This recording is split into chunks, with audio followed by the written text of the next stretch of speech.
নমস্কার বন্ধুরা, চ্যানেলে আপনাদের সবাইকে স্বাগত।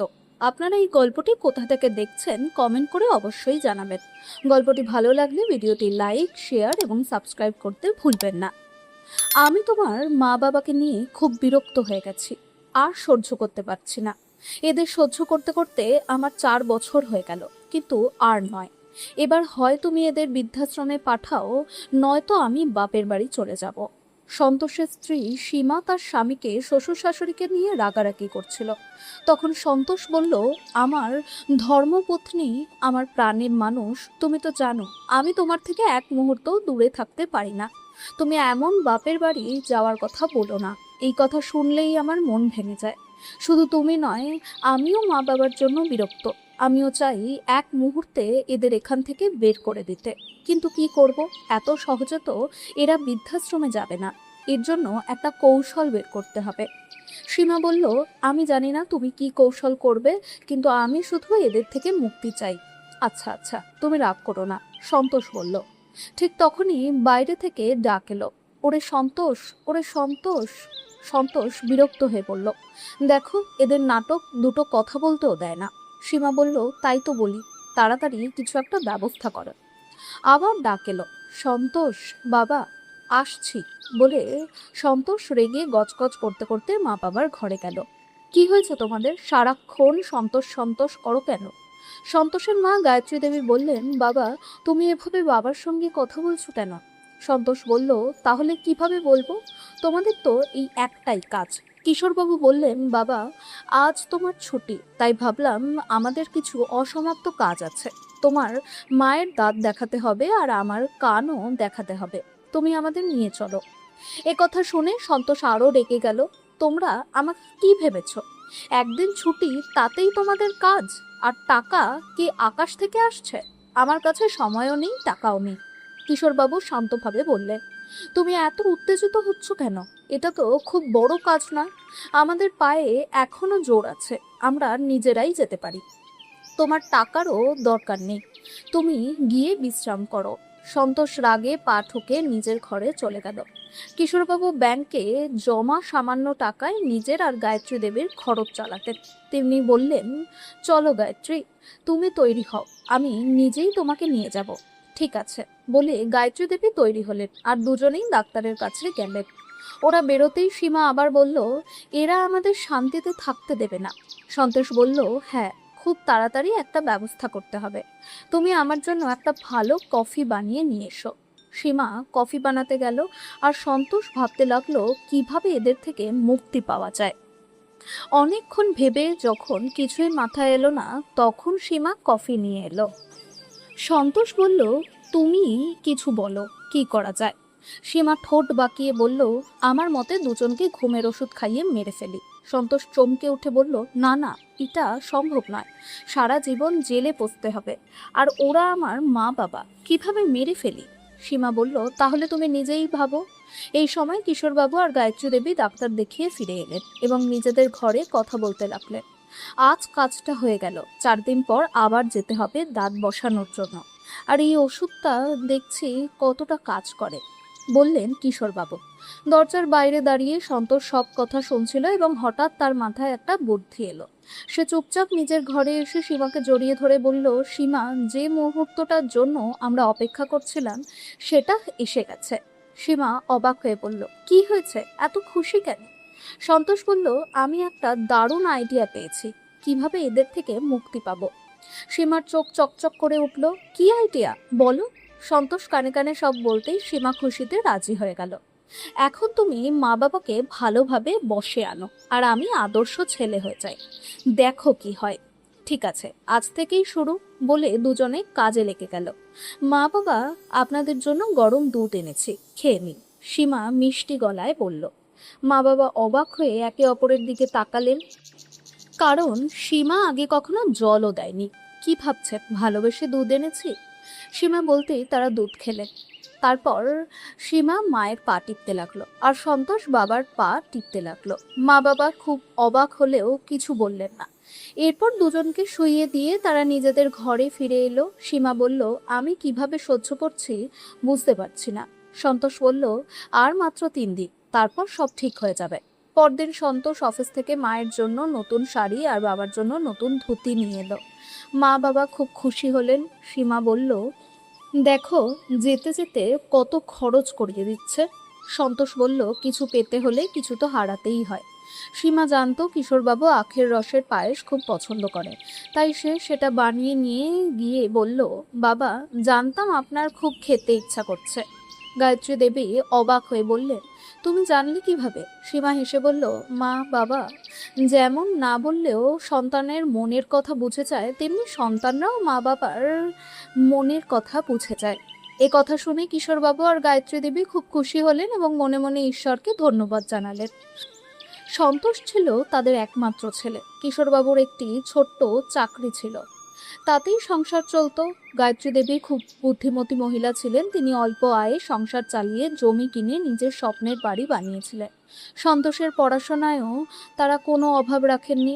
তার বিদ্যুৎ দপ্তরে সরকারি চাকরি হয়ে গেল। তারপর তার জন্য মেয়ে খোঁজা হলো। দূর সম্পর্কের আত্মীয়রা সীমার কথা বলল। সীমা, সন্তোষ ও তার মা বাবাও পছন্দ হয়ে গেল, কিন্তু তারা জানতো না নিষ্পাপ মুখের আড়ালে সীমা এতটা নিষ্ঠুর। সে কথায় কথায় শ্বশুর শাশুড়িকে তিরস্কার করত, কোনো কাজ বললে উপেক্ষা করত, সামান্য বাধা দিলেই পুরো বাড়ি মাথায় তুলে নিত। কিশোরবাবু একটু রাগী স্বভাবের মানুষ ছিলেন, কিন্তু গায়ত্রী দেবী ছিলেন শান্ত স্বভাবের। তিনি সবসময় স্বামীর রাগ সামলে দিতেন। কিশোরবাবু সীমার ওপর রেগে গেলে গায়ত্রী দেবী তাকে ভালোবেসে শান্ত করতেন। বিয়ের আগে সন্তোষ মা বাবার খুব যত্ন নিত, কিন্তু সীমা তাকে পুরো নিজের মতো করে নিয়েছিল। মিষ্টি কথায় সন্তোষকে এমনভাবে বশে রেখেছিল যে সন্তোষ সব জায়গায় শুধু সীমাকেই দেখতে পেত। সীমার কথায় পড়ে সে নিজের মা বাবার ওপরও রেগে যেত। সন্তোষ ছিল ঘুষখোর মানুষ। বিদ্যুৎ দপ্তরের চাকরির সুযোগ নিয়েই সে ঘুষ নিত। কারো বাড়িতে যদি আধুনিক যন্ত্রপাতি দেখত, তাহলে কোনো না কোনো অজুহাতে লোকজনকে ভয় দেখিয়ে জরিমানা আদায় করত। কিশোরবাবু তাকে বারবার বলতেন, বাবা, ঘুষ নেওয়া পাপ, কম থাকলেও সৎভাবে জীবন কাটাও। কিন্তু সন্তোষ উল্টে বাবার বিরোধিতা করত। আপনি আমার সুখ দেখে হিংসে করে? আপনি চান না আমি ভালো থাকি? সবসময় আমার সুখের পথে বাধা দেয়। এই কথাগুলো শুনে কিশোরবাবু খুব রেগে গিয়ে একদিন সন্তোষকে মারতে উদ্যত হন।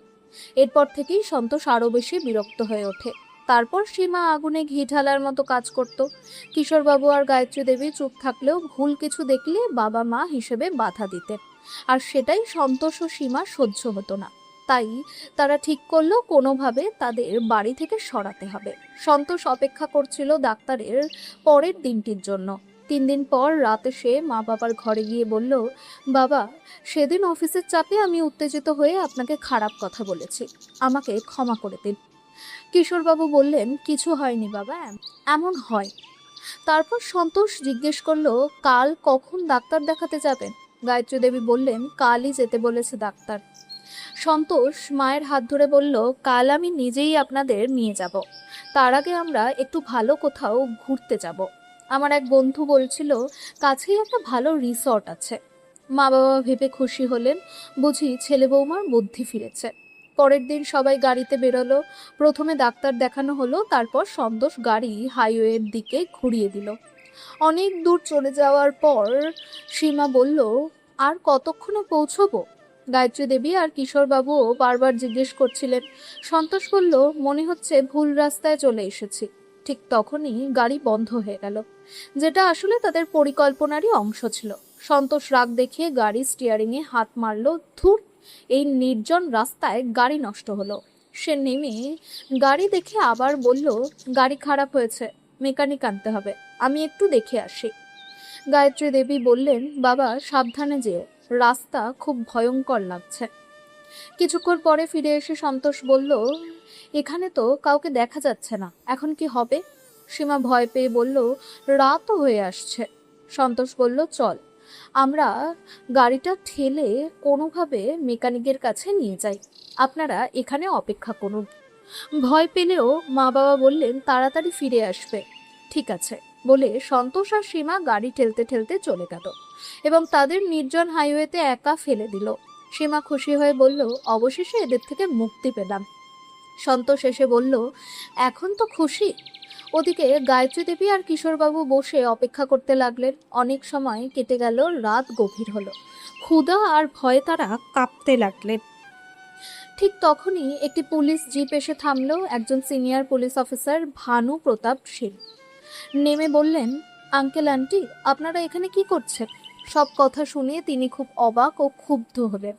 তিনি দুজনকে নিজের গাড়িতে তুলে বাড়িতে নিয়ে গেলেন। ওদিকে সন্তোষ সীমাকে বলছিল, চিন্তা করো না, ওরা আর ফিরবে না, জঙ্গলে কোনো জন্তু খেয়ে ফেলবে, না হয় ক্ষুধায় মারা যাবে। অন্যদিকে গায়ত্রী দেবী আর কিশোরবাবু কান্নায় ভেঙে পড়েছিলেন।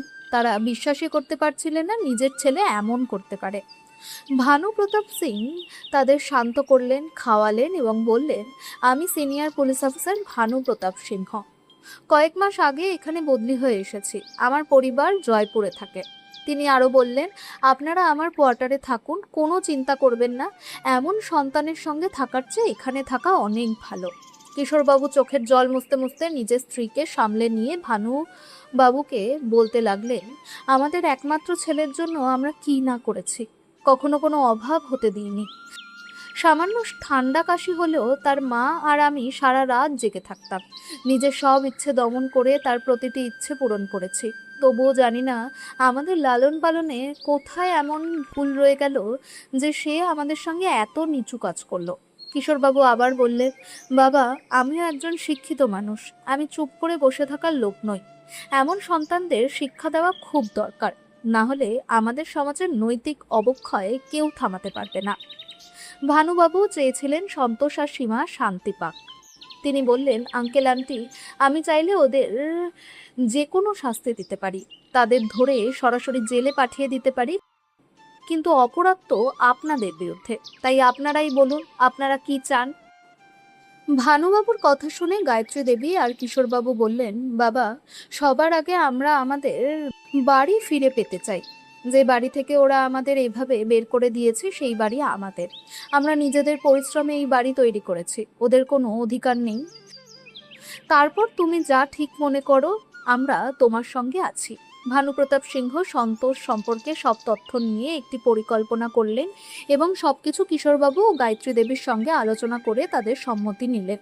তার বাড়িতে যে কাজের মেয়ে আসতো তাকে কিশোরবাবু ও গায়ত্রী দেবীর দেখাশোনা ও ভালোভাবে খাওয়ানোর দায়িত্ব দিয়ে তিনি থানায় নিজের কাজে বেরিয়ে গেলেন। কয়েকদিনের মধ্যে তিনি সন্তোষের বিরুদ্ধে একটি নোটিশ তৈরি করে ডাকযোগে তার বাড়িতে পাঠালেন। এদিকে কয়েকদিন ধরে কিশোরবাবু আর গায়ত্রী দেবীকে না দেখে পাশের বাড়ির সুমন কাকা সন্তোষকে জিজ্ঞেস করলেন, তারা কোথায়? সন্তোষ বলল, ওরা 4 ধাম যাত্রায় গেছে। রবিবার সন্তোষ আর সীমা বাড়িতে পার্টি দিয়েছিল। জোরে গান বাজিয়ে নাচ গান চলছিল। টেবিলে নানা রকম ভালো ভালো খাবার সাজানো ছিল।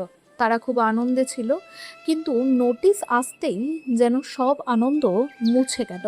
নোটিশে লেখা ছিল এই বাড়ি সরকারি জমির ওপর তৈরি এবং 10 দিনের মধ্যে খালি করতে হবে। নোটিশ পেয়ে সন্তোষ দিশেহারা হয়ে পড়ল। সে সরকারি অফিসে ঘুরলো, অনেক আইনজীবীদের সঙ্গে দেখা করলো, কিন্তু কিছুই হলো না, কারণ ভাগ্যও তখন তার সঙ্গে ছিল না। বাড়ি খালি করার 3 দিন বাকি থাকতে ভানুবাবু নিজেই সন্তোষের বাড়িতে এসে আবার বললেন, 3 দিনের মধ্যে বাড়ি ছাড়তে হবে। সন্তোষ আর সীমা অনেক চেষ্টা করলো কোনোভাবে বাঁচার, কিন্তু কিছুই কাজ করলো না। শেষ পর্যন্ত 3 দিনের মধ্যে তাদের বাড়ি ছেড়ে ভাড়ার বাড়িতে থাকতে হলো। বাড়ি খালি হওয়ার পর ভানুবাবু সম্মানের সঙ্গে কিশোরবাবু আর গায়ত্রী দেবীকে তাদের বাড়িতে ফিরিয়ে নিয়ে এলেন। অন্যদিকে ভাড়ার বাড়িতে এসে সন্তোষ আর সীমার মধ্যে ঝগড়া শুরু হলো। সীমা বলল, এই ভাঙা বাড়িতে আমি থাকতে পারবো না, তুমি থাকতে চাইলে থাকো, আমাকে আমার মায়ের বাড়ি পৌঁছে দাও, এত গরমে আমি এসি ছাড়া থাকতে পারবো না। সন্তোষ বলল, তুমি এমন বলছো যেন আমি খুব আনন্দে আছি, একটু ধৈর্য ধরো, আমি কিছু একটা পড়ছি। ভালো কোনো আইনজীবীর সঙ্গে কথা বলতে হবে, সরকারের বিরুদ্ধে লড়তে হলে অনেক টাকা লাগবে। সীমা রেগে বলল, আমি কিছু জানি না, ভালো আইনজীবী নিও, টাকা খরচ করো, ঘোষের টাকা কি শুধু জমিয়ে রাখার জন্য? তোমাকে 1 মাস সময় দিচ্ছি, 1 মাসের মধ্যে যদি আমরা আবার নিজের বাড়িতে ফিরতে না পারি তাহলে আমি আমার মায়ের বাড়ি চলে যাব। সন্তোষ চুপ করে সব শুনল। সে তখনও বাড়ির চিন্তায় ডুবেছিল। ঠিক তখনই আরেকটা বড় বিপদ তার ওপর নেমে এলো। অফিসে বসে সন্তোষ বাড়ির কথাই ভাবছিল। এমন সময় বিদ্যুৎ দপ্তরের সিনিয়র অফিসারের কাছ থেকে তার নামে ঘুষ নেওয়ার অভিযোগে সাসপেনশন লেটার এলো। তাকে 1 বছরের জন্য বরখাস্ত করা হলো আর 5 লাখ টাকার জরিমানাও করা হলো। এই খবর পেয়ে সন্তোষ যেন ভেঙে পড়ল, মাথা ঘুরতে রাখলো, চোখের সামনে অন্ধকার নেমে এলো। কোনোভাবে নিজেকে সামলে নিয়ে সে অনেক সিনিয়র অফিসারের কাছে অনুরোধ করলো, কিন্তু কিছুই হলো না। হতাশ হয়ে সে বাড়ি ফিরে বিছানায় লুটিয়ে পড়ল। সীমা জিজ্ঞেস করলো, কি হয়েছে, শরীর ঠিক আছে তো? সন্তোষ কিছু বলতে পারছিল না, শুধু কাঁদতে লাগলো।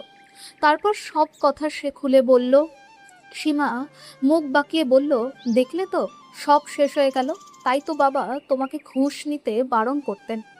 সন্তোষ রেগে বলল, তুমি বলছো এটা? তোমার খরচের জন্যই তো আমি এতদিন ঘুষ নিয়েছি। তুমি আমাকে উস্কাতে, কোথায় এসি আছে, কার বাড়িতে কি আছে, সব খবর এনে দিতে। আর আজ তুমি আমাকে দোষ দিচ্ছ। এখন বাবার কথা মনে পড়ছে? সীমা চুপ না থেকে পাল্টা কথা বলতে লাগলো। ধীরে ধীরে ঝগড়া এত বেড়ে গেল যে তারা দুজন কুকুর বিড়ালের মতো ঝগড়া করতে লাগলো।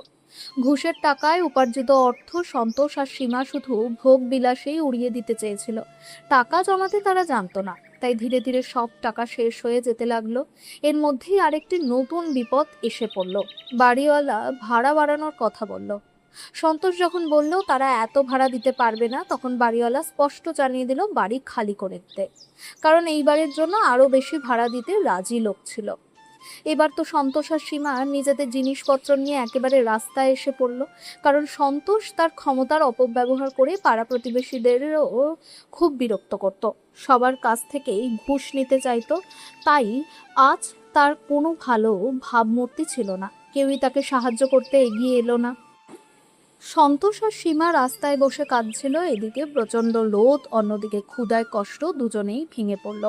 কাঁদতে কাঁদতে সন্তোষ বলল, সীমা, আজ আমাদের এই অবস্থার জন্য আমরা নিজেরাই দায়ী। সবচেয়ে বড় ভুলটা আমার। আমরা যেমন আমাদের বুড়ো মা বাবাকে মাঝপথে ফেলে এসেছিলাম, আজ ভাগ্য আমাদের এই জায়গাতেই এনে দাঁড় করিয়েছে। সীমাও কাঁদতে কাঁদতে বলল, তুমি ঠিকই বলছো, আমরা আমাদের কাজের শাস্তি পাচ্ছি। কি ভুলই না করেছি। মা বাবার মতো শ্বশুর শাশুড়ির ওপর এত অত্যাচার করেছে এই বয়সে, তাদের এমনভাবে ছেড়ে দিয়েছি। সন্তোষ বলল, তুমি তো তবুও বৌমা ছিলে, কিন্তু আমি তো তাদের একমাত্র ছেলে। এত আদরে মানুষ করেছে, আর আমি কেমন নিষ্ঠুর হয়ে গেলাম। কথা বলতে বলতে সে জোরে জোরে কাঁদতে লাগলো। আমার মা, আমার বাবা কোথায় আছে, বেঁচে আছে কিনা তাও জানি না। সীমা বলল, চলো আমরা তাদের খুঁজে বের করি। ঠিক তখনই ভানুপ্রতাপ সিংহ দূরে বসে চা খেতে খেতে সব দেখছিলেন। তাদের কাছে এলেন। সন্তোষ তাকে চিনে ফেলল এবং বলল, স্যার, আপনি তো সেই অফিসার। হ্যাঁ, কঠোর গলায় বললেন ভানুবাবু। তোমরা রাস্তায় বসে আছো কেন? বাড়ি তো আগেই খালি করেছ। দুজনেই মাথা নিচু করে রইল। ভানুবাবু বললেন, চলো আমার জিপে ওঠো। তারা ধন্যবাদ জানিয়ে জিপে উঠল। কিছুক্ষণ পর জিপ তাদের পুরনো বাড়ির সামনে গিয়ে থামলো। সন্তোষ আর সীমা অবাক হয়ে বলল, এ তো আমাদেরই বাড়ি। ভেতরে ঢুকতেই তারা দেখলো মা আর বাবা বসে আছেন। তাদের পায়ের তলা থেকে যেন মাটি সরে গেল। আনন্দ, দুঃখ, লজ্জা সব মিলে মিশে এক হয়ে গেল। দুজনেই কাঁদতে কাঁদতে মা বাবার পায়ে পড়ে ক্ষমা চাইতে লাগলো। কিশোরবাবু রাগ সামলাতে না পেরে সন্তোষকে একটি জোরালো চড় মারলেন। সন্তোষ অন্য গাল বাড়িয়ে দিয়ে বলল, বাবা, আমি যে পাপ করেছি তার জন্য যত মারি দিন কম হবে। সে ভানুবাবুর লাঠি বাবার হাতে দিয়ে বলল, আপনি আমাদের শাস্তি দিন, আমরা তার যোগ্য।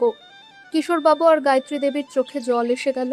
সন্তোষ আর শিবা বলল, বাবা, ঈশ্বর আমাদের কাজের ফল দিয়ে দিয়েছেন। আমরা বুঝতে পেরেছি মা বাবা কত কষ্ট করে সংসার গড়ে তোলে। আমরা খুব অল্প সময়েই ভেঙে পড়েছি। আপনি যদি আমাদের ক্ষমা না করেন, ঈশ্বরও ক্ষমা করবেন না। ভানুবাবুও বললেন, ওদের ক্ষমা করে দিন। অবশেষে কিশোরবাবু আর গায়ত্রী দেবী তাদের ক্ষমা করে দিলেন। ক্ষমা পাওয়ার পর সন্তোষ আর সীমা নিজেদের শাস্তি হিসেবে বাড়ি ছেড়ে চলে যেতে চাইলে মা বাবার ডাকে থেমে গেল। কিশোরবাবু আর গায়ত্রী দেবী তাদের জড়িয়ে ধরে বললেন, বাবা, তোমরা যা করেছো তার শাস্তি ঈশ্বর দিয়েছেন। ক্ষমা করা ঈশ্বরের কাজ। মা বাবা শুধু একটু ভালোবাসা আর সম্মান চায়। সারা জীবন সন্তানের জন্য পরিশ্রম করে, আর বুড়ো বয়সে যদি সন্তানই তাদের ছেড়ে দেয়, তাহলে তাদের কেমন লাগে ভাবো। আমাদের বেঁচে থাকতে আর আমাদের পরে যা কিছু আছে সবই তো তোমাদের জন্য। এই মিলনের দৃশ্য দেখে ভানুবাবুর চোখেও জল এসে গেল। তিনি নিঃশব্দে সেখান থেকে চলে গেলেন। এরপর সন্তোষ আর সীমা সত্যিই বদলে গেল। তারা সত্যিকারের আদর্শ ছেলে বউ হয়ে উঠল। 2 মাস পর আরেকটি সুখবর এলো, সীমার কোলে সন্তান এলো। এরপর বাড়িতে আনন্দের বন্যা বয়ে গেল। 9 মাস পর তাদের ঘরে এক ফুটফুটে ছেলে জন্ম নিল। তার আগমনে পুরো বাড়ি হাসিতে ভরে উঠল। এখন কিশোরবাবু আর গায়ত্রী দেবী নাতিকে নিয়ে দিন কাটান আর ঈশ্বরকে ধন্যবাদ দিতে থাকেন। গল্প শুরু করার আগে আমাদের দুজন বিশেষ দর্শককে ধন্যবাদ জানাই। শিলিগুড়ির পলাশ মতি এবং বাঁকুড়ার সঞ্জয় রায়। আপনাদের ভালোবাসাই আমাদের অনুপ্রেরণা। আজ সারাদিন রোদ ওঠেনি, হাড় কাঁপানো শীতে সকলে অতিষ্ঠ। মোহনলাল বাবু গ্রামের পুরনো জমিদার, অঙ্গারায় পাশে টেক অঙ্গারার পাশে বসে গভীর চিন্তায় ডুবে আছেন। আজ তার মনে এক অন্যরকম ভাবনা আসছে। তিনি মনে মনে তার 2 ছেলে, বড় ছেলে রাম আর ছোট ছেলে শ্যামের ভবিষ্যৎ নিয়ে ভাবছেন। আজ তার মনে তার প্রয়াত স্ত্রীর সঙ্গে জড়িত সব স্মৃতি, তার মৃত্যু থেকে এখন পর্যন্ত সব ঘটনা একে একে ভেসে উঠছে। কিভাবে তিনি 2 ছেলেকে মা ও বাবা দুজনের ভালোবাসা দিয়ে এতদিন লড়াই করে এসেছেন। এখন রামের ছেলে মনু আর শ্যামের ছেলে সোনু প্রায় 10-11 বছর বয়সে পৌঁছেছে। তিনি এই সব ভাবনায় মগ্ন ছিলেন। এমন সময় বড় বৌমার ডাকে তার তন্দ্রা ভাঙে। তিনি দেখলেন বড় বৌমা চা নিয়ে তার পাশে দাঁড়িয়ে আছেন এবং অনেকক্ষণ ধরে বাবা বাবা বলে ডাকছেন। মোহনলাল বাবু চা নিয়ে পান করতে লাগলেন। এমন সময় গ্রামের কয়েকজন বয়স্ক মানুষ তার খোঁজ নিতে বাড়িতে এলেন। কারণ কিছুদিন ধরে শরীর ভালো না থাকায় জমিদার মশাই বাইরে যাননি। জমিদার মশাই বড় বৌমাকে ডেকে বললেন, বৌমা আর একটু চা করে দাও। সকলে একসঙ্গে বসে গল্পগুজব করতে লাগলেন। কিছুক্ষণের মধ্যে বড় বৌমা চায়ের সঙ্গে পকোড়াও নিয়ে এলেন। সকলে গরম গরম পকোড়া আর চায়ের আনন্দ নিতে নিতে কথা বলতে লাগলেন। কথায় কথায় কখন যে রাত 8টা বেজে গেল কেউ টেরই পেলেন না। এক বয়স্ক মানুষের নজর সামনের দেওয়ালের ঘড়ির দিকে যেতেই তিনি বললেন, জমিদার মশাই, এবার আমাদের বিদায় দিন। অনেকটা সময় আপনার নিয়ে নিলাম। জমিদার মশাই বললেন, কোনো কথা নেই, আজকাল কার এত সময় আছে কোথাও বসার? ঠিক, আজকাল কার এত সময় আছে কোথাও বসার? আপনারা এখানে এসে আমাকে এত সময় দিলেন, আপনাদের সকলকে অনেক ধন্যবাদ। এরপর সকলে যার যার বাড়ি চলে গেলেন। মোহনলাল বাবু এখন বৃদ্ধ হয়ে পড়েছেন। হয়তো তিনি বুঝতে পারছেন যে তার গোনা দিন আর বেশি নেই। সকলের চলে যাওয়ার পর তার 2 ছেলে বাবার কাছে এসে বসে কথা বলতে লাগলো। এমন সময় জমিদার মশাই তার 2 ছেলেকে বললেন, বাবারা, আমি এখন আর বেশি দিনের মেহমান নই। তোমাদের আর আমার সাথ আর বেশি দিন চলবে না। তাই আমার শেষ ইচ্ছে এটাই যে তোমরা 2 ভাই এতদিন রাম লক্ষ্মণের মতো ছিলে, সামনেও সেই ভালোবাসা বজায় থাকুক। তোমাদের দুজনের মধ্যে কোনো বিষয়ে কোনো দিন মনোমালিন্য না হোক। তাই আমার সমস্ত সম্পত্তি আধা আধি ভাগ করে তোমরা 2 ভাই আমার সামনেই ভাগ করে নাও। বাবার মুখে এমন কথা শুনে 2 ভাই ব্যাকুল হয়ে উঠল। বাবার কাছে এসে তার 2 হাত ধরে কাঁদতে লাগলেন। কাঁদতে কাঁদতে বড় ছেলে রাম বলল, বাবা, আপনি ছোটবেলা থেকে আজ পর্যন্ত আমাদের মায়ের অভাব কখনো বুঝতে দেননি, আর আজ আপনিও আমাদের ছেড়ে চলে যাওয়ার কথা বলছেন। বাবা, আমরা আপনাকে ছাড়া থাকতে পারবো না, আপনার কিচ্ছু হবে না। ছেলেদের বুকে টেনে নিয়ে জমিদার মশাই বললেন, বাবা, এটাই তো প্রকৃতির নিয়ম, যে এসেছে তাকে একদিন যেতে হবে।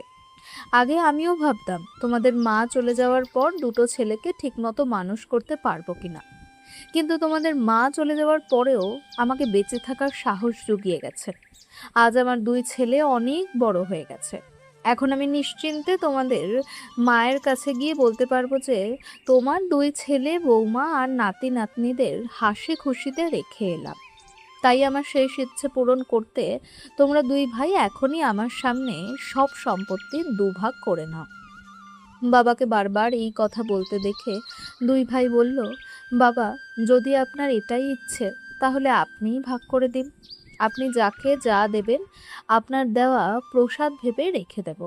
বাবা দুই ছেলেকে আধা আধি সম্পত্তি ভাগ করে দিলেন এবং দুই ছেলে মাথা নত করে তা গ্রহণ করলো।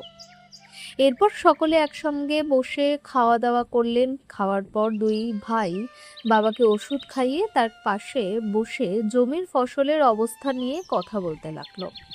এভাবে কথা বলতে বলতে অনেক রাত হয়ে গেল। বাবা দুই ছেলেকে বললেন, যাও, তোমরাও ঘুমো, সকালে নিজের নিজের কাজেও যেতে হবে। এরপর বাবার পায়ে প্রণাম করে দুই ছেলে যে যার ঘরে ঘুমোতে চলে গেল।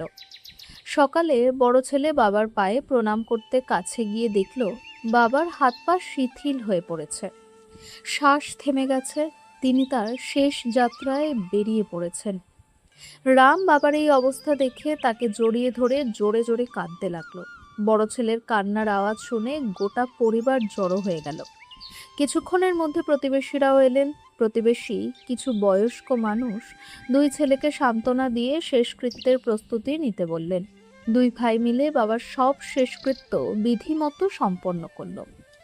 বাবার চলে যাওয়ার কিছুদিন পর ছোট ছেলে শ্যামের স্ত্রী তার স্বামীকে বলল, কেন আমরা গ্রামের সম্পত্তি বিক্রি করে শহরে একটা নতুন বাড়ি কিনে নিই না, এবং শহরে থাকলে মনুর পড়াশোনা অনেক ভালো হবে। শ্যাম বলল, এর জন্য দাদাকেও জিজ্ঞেস করতে হবে। এতে তার স্ত্রী রাগ করে বলল, দাদা কেন চাইবেন যে তোমার ছেলে শহরের ভালো স্কুলে পড়ুক? তিনি তো চাইবেন আমাদের মনুও তার ছেলে সোনুর মতো গ্রামের ছোট স্কুলে পড়ুক। মনুরও গ্রামের স্কুল পছন্দ নয়। আজ যাদের কাছে কিছুই নেই তাদের ছেলেরাও শহরে পড়ছে, আর আমরা এত সম্পদ থাকতেও নিজেদের ছেলেকে শহরে পড়াতে পারছি না। এভাবে স্ত্রী ও ছেলের জেদ দেখে শ্যাম বলল, ঠিক আছে, কাল সকালে দাদার সঙ্গে কথা বলে দেখি। তিনি বললে তবেই শহরে যাওয়ার কথা ভাবব। এটুকু বলে সে ঘুমিয়ে পড়ল। সকালে উঠতেই তার স্ত্রী ঠিক যেখানে রাতে থেমেছিল সেখান থেকেই আবার শুরু করে দিল। শ্যাম ঘর থেকে বেরিয়ে দাদার কাছে গিয়ে বসলো এবং অনেক সংকোচের সঙ্গে স্ত্রীর কথাটা দাদাকে বলল। রাম ছোট ভাইয়ের কথা শুনে খুশি মনে বলল, এ তো খুব ভালো কথা। মনুর মন যদি শহরের স্কুলে পড়তে চায় তাহলে তাকে শহরেই পড়াবো। ছোট ভাই বলল, কিন্তু আমার ভাগের জমি জমা এত তাড়াতাড়ি কিভাবে বিক্রি হবে? দাদা বলল, আরে পাগল, মনুকে পড়ানোর জন্য পূর্বপুরুষের সম্পত্তি বেচতে হবে কেন? মনুকে তো আমরা দুই ভাই মিলেই শহরে পড়াতে পারি। এমন সময় শ্যামের স্ত্রী বলে উঠল, দাদা ভাই, আমরা ভাবছি একেবারে শহরে চলে যাব। যখন এখানে থাকবোই না তখন এখানকার সম্পত্তি রেখে লাভ কি? দাদা এবার সব বুঝে গেলেন যে আর কিছু বোঝানোর কোনো লাভ নেই। এরা শহরে যাওয়ার মন পুরোপুরি করে নিয়েছে। তিনি শ্যামকে বললেন, আজ একটু গ্রামে গিয়ে জমির দাম জিজ্ঞেস করে আয়। এই মুহূর্তে গ্রামের জমির কী দাম চলছে, কিন্তু কাউকে বলিস না কেন জিজ্ঞেস করছিস। ছোট ভাই দাদার কথাবার্তাই করল। গ্রামের বেশ কয়েকজনের সঙ্গে জমির দাম জেনে বাড়ি ফিরে এলো এবং এসে স্ত্রীকে সব কথা জানালো। তার স্ত্রী সঙ্গে সঙ্গে কলম ও কাগজ নিয়ে তাদের ভাগের পুরো সম্পত্তির হিসাব কষে ফেলল এবং স্বামীকে জানালো যে তাদের পুরো সম্পত্তির দাম প্রায় 70 লক্ষ টাকা। এই 70 লক্ষ টাকা পেলে শহরে একটা ভালো বাড়িও নেওয়া যাবে এবং মনুকে শহরের সেরা স্কুলেও পড়ানো যাবে। রাতে দাদা বাড়ি ফিরলে ছোট ভাই ও তার স্ত্রীকে ডাকলেন এবং জিজ্ঞেস করলেন, জমির দাম জানলি? ছোট ভাই কিছু বলার আগেই তার স্ত্রী বলে উঠল, দাদা ভাই, আমাদের ভাগের পুরো সম্পত্তির দাম 70 লক্ষ টাকা। দাদা বললেন, আপনারা বসুন, আমি 2 মিনিটে আসছি। এই বলে তিনি নিজের ঘরে গেলেন এবং টাকায় ভরা একটা ব্যাগ নিয়ে বাইরে বেরিয়ে এলেন। ছোট ভাইয়ের হাতে টাকার ব্যাগ দিয়ে বললেন, গুনে নিস, পুরো 70 লক্ষ টাকাই আছে। ছোট ভাই বলল, দাদা, এখনো তো জমির রেজিস্ট্রি হয়নি, তাহলে এত তাড়াতাড়ি এই টাকা কোথা থেকে এলো? দাদা বললেন, তোর বৌদির গয়না ছিল না, এই তোর বৌদির গহনা ছিল, কিছু আমার কাছে ছিল আর কিছু লোকের কাছ থেকে ধার করে নিলাম। তোকে তো তাড়াতাড়ি শহরে যেতে হবে, দেরি হলে মনুর ভর্তিও ভালো স্কুলে হবে না। তাই আমি তাড়াতাড়ি সব টাকার ব্যবস্থা করে নিলাম। আর রেজিস্ট্রির কথা বলছিস, সেটার কোনো দরকার নেই। রেজিস্ট্রিতে টাকা খরচ করার কি মানে আছে? ইচ্ছে হলে একটা স্ট্যাম্পে বা সাদা কাগজে যা লিখতে চাস লিখে তোর বৌদিকে দিয়ে দে। ছোট ভাই বলল, দাদা এটা ঠিক হবে না, রেজিস্ট্রি করিয়ে নাও। আর টাকার কথা বলছো, এই টাকা থেকেই রেজিস্ট্রি হয়ে যাবে, আলাদা খরচ করতে হবে না। দাদা বললেন, না, এর কোনো দরকার নেই, আমি যেটুকু বললাম শুধু সেটুকু করো। শ্যাম পরদিন তহবিল টেক শ্যাম পরদিন তহসিল থেকে একটা স্ট্যাম্প এনে টেক শ্যাম পরদিন তহসিল থেকে একটা স্ট্যাম্প এনে সব কিছু লিখে নিজে, স্ত্রী ও ছেলে সকলে স্বাক্ষর করে বৌদিকে দিয়ে শহরে চলে গেল। শ্যাম শহরে এসে একটা সুন্দর বাড়ি নিল এবং মনুকেও একটা ভালো স্কুলে ভর্তি করে দিল। নিজেও একটা কোম্পানিতে ভালো পদে কাজ শুরু করলো। এখন তার জীবন বেশ আরামেই কাটতে লাগলো। এভাবে বেশ কয়েক বছর কেটে গেল। একদিন দাদা শহরে কোনো কাজে এসে ভাবলেন শ্যামের সঙ্গেও একটু দেখা করে যায়। 2 বছর হয়ে গেছে, কোনো খোঁজ নেই, আর মনুকে দেখতেও খুব ইচ্ছে করছে। এই গরমে শ্যামের বাড়িতে একটু সময়ও কাটানো যাবে। তারপর সন্ধ্যায় বাসে গ্রামে ফিরে যাব, এই ভেবে রাম পায়ে হেঁটেই ছোট ভাইয়ের বাড়ির দিকে রওনা হলেন। রাস্তায় খুব তেষ্টা পাচ্ছিল, কিন্তু তিনি ভাবলেন এখন আর কোথাও জল খাবো না, মনুর হাত থেকেই জল খাবো। তাই পথে কোথাও এক গ্লাস জল অবধি খেলেন না। যেই তিনি শ্যামের কলোনিতে ঢুকলেন, শ্যামের স্ত্রী ছাদ থেকেই তাকে দেখতে পেল এবং মনে মনে বলল, আরে দাদা ভাই, এখানে কেন এসেছেন? নিশ্চয়ই এবার বৃষ্টি কম হয়েছে, ফসল সব শুকিয়ে গেছে, তাই কিছু টাকা চাইতে আসছেন। সে তাড়াতাড়ি ছাদ থেকে নেমে এলো এবং নেমে ছেলে মনুকে সব বলল যে দাদা ভাই আসছেন, নিশ্চয়ই কিছু চাইতে এসেছেন। চলো সবাই চুপচাপ শুয়ে পড়ি, দরজাই খুলব না। কিছুক্ষণ দরজা খটখটিয়ে চলে যাবেন। কিছুক্ষণ পর রাম শ্যামের বাড়ির কাছে এসে দরজায় টোকা দিতে লাগলেন, কিন্তু ভেতর থেকে কোনো সাড়া নেই। মনু মনু বলে ডাকতে ডাকতে গলাও শুকিয়ে গেল। অনেকক্ষণ দরজায় টোকা দেওয়ার পরেও ভেতর থেকে কোনো আওয়াজ নেই, কেউ দরজা খুলতেও এলো না। তখন দাদা ভাবলেন, হয়তো সবাই এই সময়টায় ঘুমিয়ে আছে, নইলে মনু তো এতক্ষণে দৌড়ে আমার কাছে চলে আসতো। আমি বেঠিক সময়ে এসেছি, এখন ঘুমের মধ্যে তুলে দেওয়া ঠিক হবে না। এসব ভেবেই তিনি গ্রামে ফেরার জন্য ঘুরলেন। তখন চোখ পড়ল কলোনির ভেতরের হাতকলের দিকে। রাম সেই হাতকল থেকে তেষ্টা মেটালেন এবং গ্রামে ফিরে গেলেন। রাতে শ্যাম অফিস থেকে বাড়ি ফিরলে মনু বেশ মজা করে সব কথা বলতে লাগলো যে আজ বড় বাবা বাড়িতে এসেছিলেন কিছু চাইতে, কিন্তু আমি আর মা দরজাই খুলিনি। তিনি অনেকক্ষণ দরজায় টোকা দিয়ে তারপর গ্রামে ফিরে গেছেন। এতটুকু শুনে শ্যাম তার স্ত্রী ও ছেলের ওপর চিৎকার করে উঠল, তোমরা এটা কিভাবে করতে পারলে? দাদা বাইরে থেকে ডাকছেন আর তোমরা দরজাই খুললে না। স্ত্রীও উল্টে স্বামীর উপর রাগ করে বলল, গ্রামে পড়ে থাকতে আমরা তো বলিনি, তারা নিজেদের ইচ্ছে গ্রামে আছে, তাহলে কষ্টও তারা একা ভোগ করুক। আমাদের কষ্ট দিতে শহরে আসার কি দরকার? আমাদের কাছে এত টাকা নেই যে সবাইকে সাহায্য করতে থাকবো। শ্যাম রাগ চেপে চুপচাপ অন্য ঘরে চলে গেল, আর মা ছেলেও যার যার ঘরে ঘুমোতে চলে গেল। এভাবে ধীরে ধীরে আরও কয়েক বছর কেটে গেল। এখন মনুর বিয়েও হয়ে গেছে এবং তার একটি ছেলেও আছে, যার নাম দীপ। সবাই তাকে আদর করে মঙ্কু বলে ডাকে। শ্যামও এখন শরীরের কারণে অফিস যাওয়া বন্ধ করে দিয়েছে। মনু এখন একটি বড় কোম্পানির ম্যানেজার, বেশ ভালো মাইনে পাচ্ছে। এখন সবকিছু বদলে গেছে।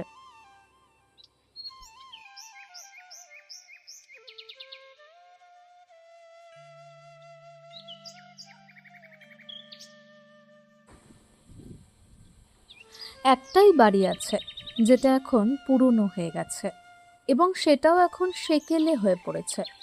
মনুর স্ত্রী বারবার নতুন বাড়ি নেওয়ার জেদ করছে। একদিন স্ত্রীর কথায় বিরক্ত হয়ে মনু নতুন বাড়ি নেওয়ার কথা মাথায় নিয়ে বাবা মায়ের কাছে গিয়ে বলতে লাগলো, বাবা, এই বাড়িটা এখন ছোট হয়ে যাচ্ছে, কেন আমরা এটা বেচে একটা বড় বাড়ি নিই না? এই বাড়ি বেচলে কিছু টাকা পাওয়া যাবে, আর যেটুকু কম পড়বে সেটা আমি চাকরিতে লোন নিয়ে মিটিয়ে নেব। ঠিক। আর যেটুকু কম পড়বে সেটা আমি চাকরিতে লোন নিয়ে মিটিয়ে দেব। বাবা মা ছেলের কথা মেনে নিলেন এবং বললেন, বাবা, থাকতে তো তোমাদেরও হবে। ঠিক। বাবা, থাকতে তো তোমাদেরই হবে। আমাদের সময় তো প্রায় শেষ। তোমার যেমন ভালো মনে হয় তেমনই করো। বাবার সম্পত্তি পেতেই মনু সঙ্গে সঙ্গে একটা নতুন বাড়ি বুক করে দিল এবং অল্প সময়ের মধ্যেই পুরনো বাড়ি বেচে নতুন বাড়িতে উঠে গেল। শ্যাম আর তার স্ত্রী নতুন বাড়িতে পৌঁছলে তাদের বৌমা আর নাতি মঙ্কু একে একে নতুন বাড়ির প্রতিটা ঘর দেখাতে লাগলো এবং কোন ঘরে কি থাকবে সেটাও বলতে লাগলো। পুরো বাড়ি দেখানো শেষ হলে ঠাকুমা মঙ্কুকে বললেন, মঙ্কু বাবা, পুরো বাড়ি তো দেখালে, কিন্তু তোমার দাদু আর ঠাকুমার ঘরটা কোনটা সেটা তো বললে না। এতটুকু শুনতেই মঙ্কু সঙ্গে সঙ্গে বলে উঠল, আপনাদের জন্য তো মা বাবা একটা অনেক বড় বাড়ি দেখেছেন, যেখানে অনেক অনেক ঘর আছে, আর সেখানে সবার দাদু ঠাকুমারা থাকেন। আমার এক বন্ধুর দাদু দিদাও ওখানেই থাকেন। আমরা কালই ওখানে গিয়েছিলাম আপনাদের জন্য নতুন বাড়ি দেখতে। মঙ্কুর এতটুকু কথায় তার মায়ের মাথা লজ্জায় নত হয়ে গেল। সে এখন শ্বশুর শাশুড়ির সঙ্গে চোখ মেলাতে পারছিল না। নিজের অস্বস্তি কাটাতে সে মঙ্কুকে মারতে মারতে অন্য ঘরে নিয়ে চলে গেল। শ্যাম আর তার স্ত্রী একে অপরের দিকে তাকিয়ে মনে মনে নিজেদের সান্ত্বনা দিতে লাগলেন। তাদের অবস্থা এমন হয়ে গেছে যেন সব অনুভূতি শূন্য হয়ে গেছে। এখন কি করবেন কিছুই বুঝে উঠতে পারছিলেন না। কোনোভাবে দিনটা কাটলো। রাতে দুজনেরই মন ভরে কাঁদতে ইচ্ছা করছিল, কিন্তু স্ত্রীর লজ্জায় স্বামীর সামনে কাঁদতে পারছিলেন না, আর স্বামী রাগে। শেষমেশ শ্যাম নিজেকে সামলে স্ত্রীকে বলল, এখন নিশ্চয়ই তোমার নিজের করা কাজের কথা মনে পড়ছে, কিন্তু এখন অনুতাপ করে কোনো লাভ নেই। পরিস্থিতি আমাদের হাতের বাইরে চলে গেছে। সকাল হলেই যাওয়ার প্রস্তুতি নিয়ে নাও। সকাল হতেই নিজে থেকে বেরিয়ে পড়ব, নইলে বৌমা আর ছেলে চুপচাপ ছেড়ে আসবে, সেটা আরও অপমানজনক হবে।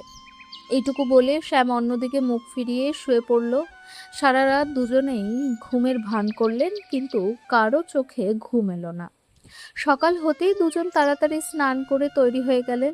শ্যাম ছেলের সঙ্গে চা খেতে খেতে বলল, মনু, আমরা ভাবছি কিছুদিন পাশে শ্রীকান্ত বাবুরা এখন যেখানে আছেন সেখানে ঘুরে আসি।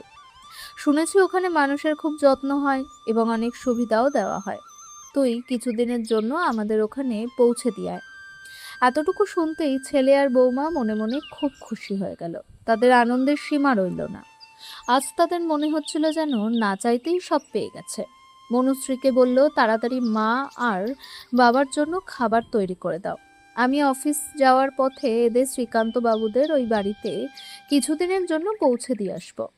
বৌমাও খুশি মনে নানা রকম রান্না করে নিয়ে এলো এবং সবাই মিলে একসঙ্গে খেলো। অনেকদিন পর বাড়িতে এত আনন্দের পরিবেশ হলো। খাওয়ার পর মনু চৌরাস্তা থেকে একটা অটো ডেকে এনে মা বাবাকে বলল, আজ আমার একটা খুব জরুরি মিটিং আছে, তাই আমি যেতে পারবো না।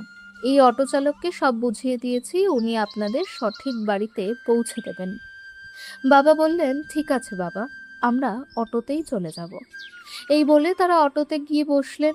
বৌমা সঙ্গে সঙ্গে ব্যাগ তুলে অটোর ভেতরে রেখে দিল এবং শ্বশুর শাশুড়ির পায়ে প্রণাম করে বলল, আমরা খুব শীঘ্রই আপনাদের সঙ্গে দেখা করতে আসব। ছেলে বলল, বাবা, মিটিং শেষ হলেই আপনাদের সঙ্গে দেখা করতে চলে আসব। শ্যাম আর তার স্ত্রীর মুখে একটা মিথ্যে হাসি স্পষ্ট দেখা যাচ্ছিল। তারা বারবার মঙ্কুকে আদর করছিলেন। তাদের এই আচরণ থেকে স্পষ্ট বোঝা যাচ্ছিল যে বৃদ্ধাশ্রমে যাওয়ার কোনো ইচ্ছেই তাদের ছিল না, কিন্তু তারা অসহায় ছিলেন।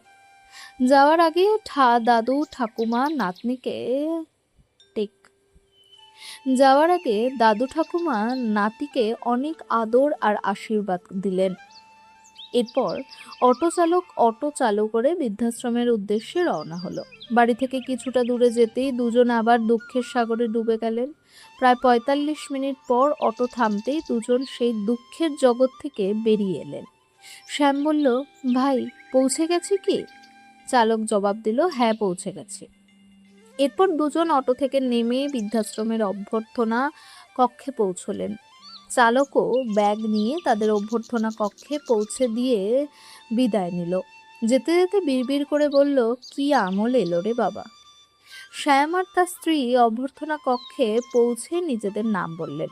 অভ্যর্থনায় যিনি ছিলেন তিনি সঙ্গে সঙ্গে জবাব দিলেন, জি, আপনাদের নাম আগে থেকেই লেখা আছে, আপনারা ভেতরে যান, সেখানে সব বিস্তারিত বলে দেওয়া হবে। দুজন অবাক হয়ে একে অপরের দিকে তাকালেন, কিন্তু চাইলেও কিছু বলতে পারলেন না। কিছুক্ষণ পর বৃদ্ধাশ্রমের দায়িত্বপ্রাপ্ত ব্যক্তি এলেন এবং নিয়ম অনুযায়ী দুজনকে স্বাগত জানালেন ও সেখানকার সমস্ত সুবিধার কথা জানালেন। এরপর দুজন নিজেদের ঘরের দিকে চলে গেলেন। এভাবে শ্যাম আর তার স্ত্রীর বৃদ্ধাশ্রমে থাকতে থাকতে অনেকটা সময় কেটে গেল। মনু আর তার স্ত্রী আজ পর্যন্ত তাদের বৃদ্ধা টেক মনু আর স্ত্রী তার টেক মনু আর তার স্ত্রী আজ পর্যন্ত তাদের বৃদ্ধ বাবা মায়ের কোনো খোঁজ নেননি। একদিন বৃদ্ধাশ্রমের সবাইকে খুব খুশি দেখাচ্ছিল, সবাই আনন্দ করে কথা বলছিল। শ্যাম এর আগে কখনো সবাইকে এভাবে খুশি দেখেনি। সে তার এক সঙ্গীকে জিজ্ঞেস করলো, আজ সবাই এত খুশি কেন? সে জবাব দিল, কাল এখানকার এক বাসিন্দার জন্মদিন। তিনি একজন বড় সরকারি কর্তার বাবা।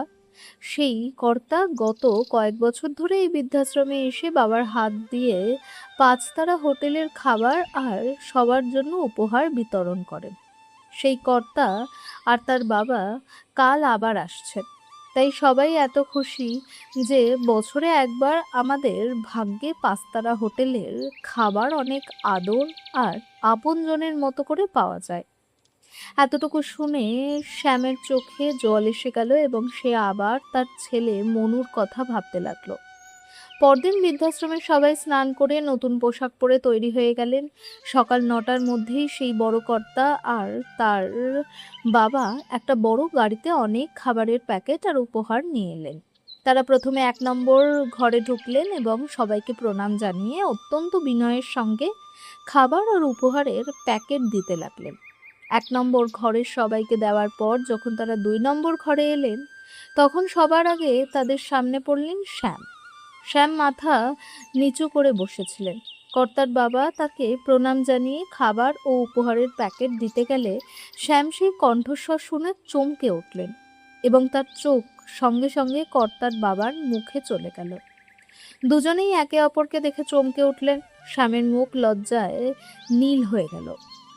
এই মুহূর্তে মাটির সঙ্গে মিশে যেতে ইচ্ছে করছিল তার। কর্তার বাবার চোখ থেকে অশ্রুধারা বেরিয়ে পড়ল। সেই বড় কর্তাও বাবার সঙ্গে হাত জোড় করে কাঁদতে লাগলেন, কারণ সামনের মানুষটি আর কেউ নন, তার সহোদর কাকা।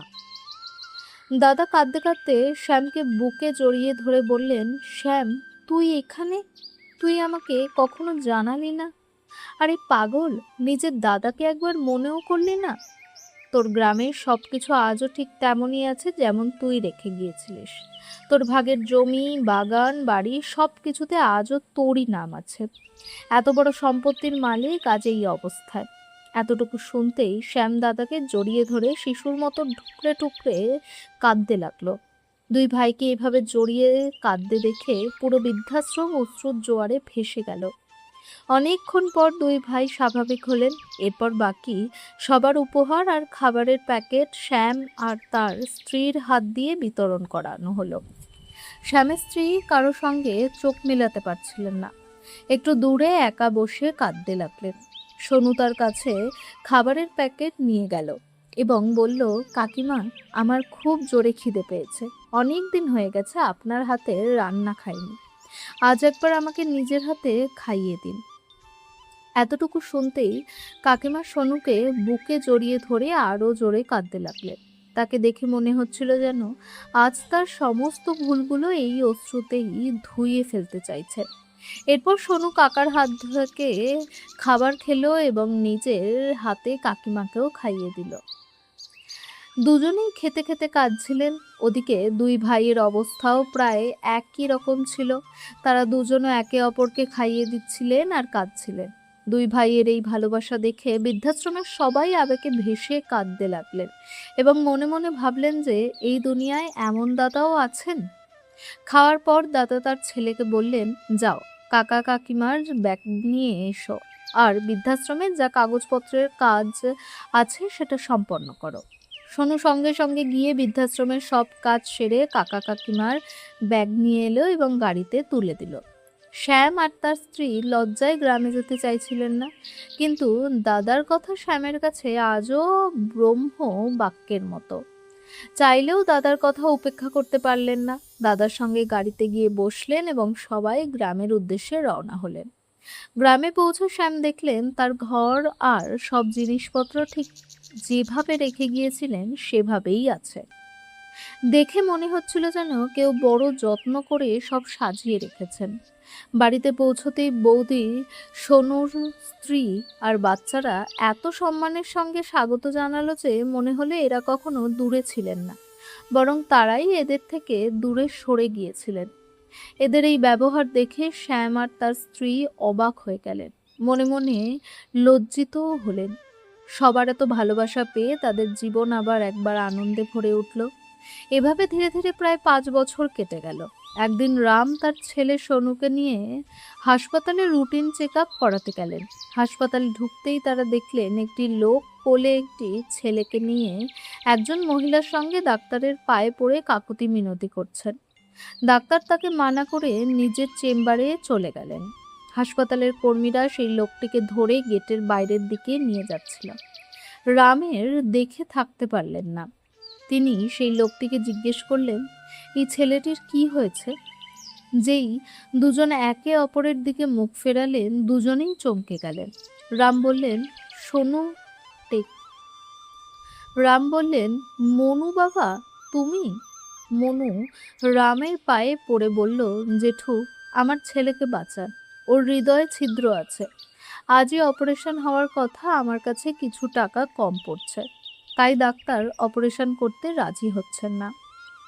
রাম মনুকে শান্ত করে বললেন, চুপ করো, এখনই আমরা ডাক্তারের সঙ্গে কথা বলছি আর অপারেশনের ব্যবস্থা করছি।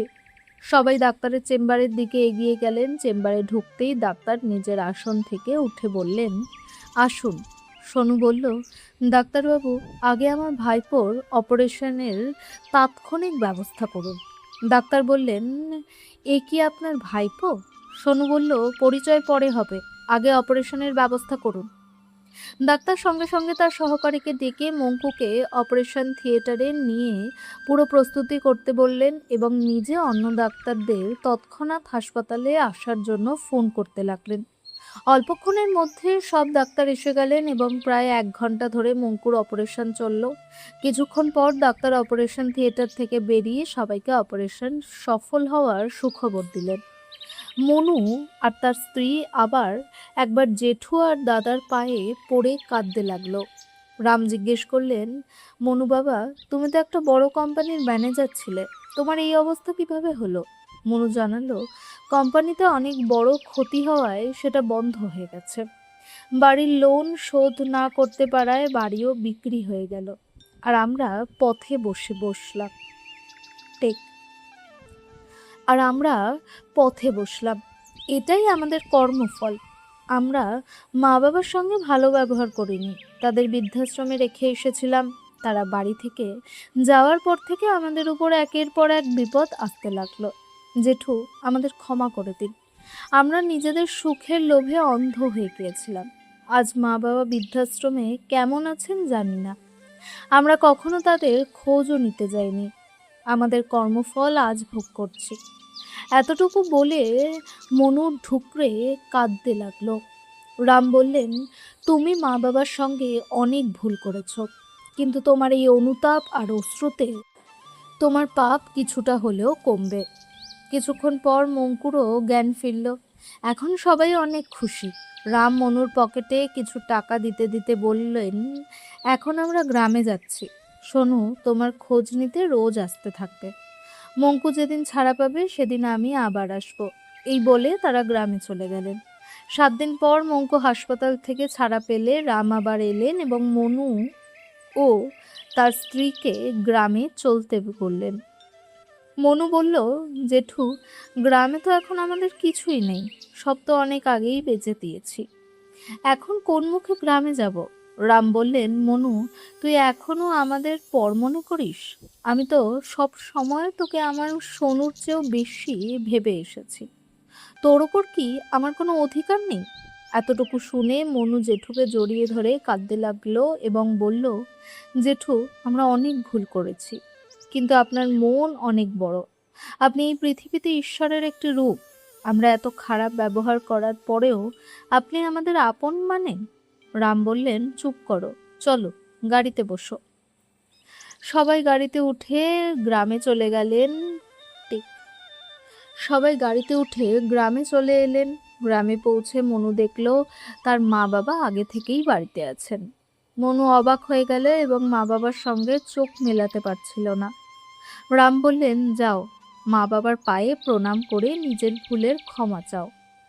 এতে শ্যাম বললেন, পায়ে ধরার কোনো দরকার নেই, আমি চিনি না এরা কে। এরপর সোনু মঙ্কুকে কোলে নিয়ে যেই বাড়িতে ঢুকলো, শ্যাম আর তার স্ত্রী মঙ্কুর এই অবস্থা দেখে নিজেদের আর ধরে রাখতে পারলেন না। সব ভুলে মঙ্কুর কাছে গিয়ে জিজ্ঞেস করলেন, কি হয়েছে মঙ্কু বাবা তোর? মঙ্কু দাদু দিদাকে দেখে হেসে উঠল এবং বলল, আমার বুকে ছিদ্র ছিল, অপারেশন হয়েছে, এখন আমি একদম ভালো আছি। বলেই দিদাকে জড়িয়ে ধরে কাঁদতে লাগলো। রামও তাদের কাছে এসে বললেন, শ্যাম, মনুকে ক্ষমা করে দাও, সে আগের কাজে অনেক লজ্জিত।